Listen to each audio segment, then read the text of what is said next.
So structure. The next section is all about structure, and you've probably heard a little bit about some of the terminologies that we're going to use today.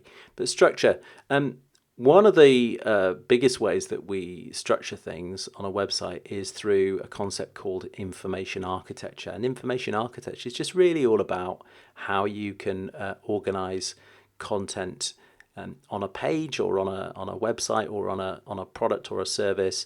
And there are probably a number of different other areas that you find information architecture. For example, in your local supermarket, you might find information architecture in the way that they structure the items on the page. So information architecture, the structural design of information systems, interactive systems, and user experiences, and the organization's search and navigation systems that help people to complete tasks, find what they need, and understand what they've found.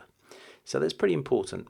So brief history of the internet. So in about 1995, when I started working in the internet industry, this is what websites looked like. They were very slow, and it was actually quite difficult to work out how to build a website. You had web design agencies that used to charge hundreds of thousands of pounds to develop a website for people, and it was all a very jolly time. They started off as brochureware, and then what happened was that the information architecture went a little bit wild. And as people added on more and more products and services, they kind of bolted them on wherever they were able to bolt them on. And you had websites that ended up looking like this, which ended up being really difficult to navigate around. So what we then needed to start thinking about was information architecture, and then came the idea of the information architect. And what the information architect decided to do was to look at ways that they could organize the content on a web page or on a digital product or service in a logical way. And they started doing this with using, tree diagrams or sitemaps or organization charts. And what they wanted to do was try and organize that information in a logical way.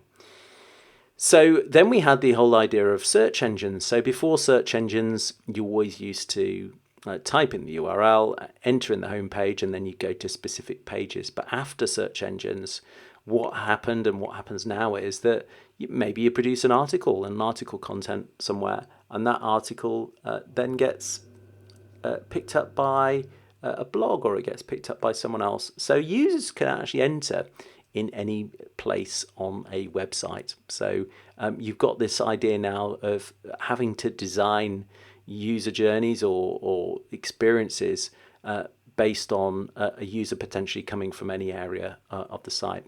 So information architecture, experience structure is just really all about small thing, and that's how I remember the idea about information architecture. So it's how content is structured, managed, organized, labeled, and found. And SMALF is a really good acronym to remember.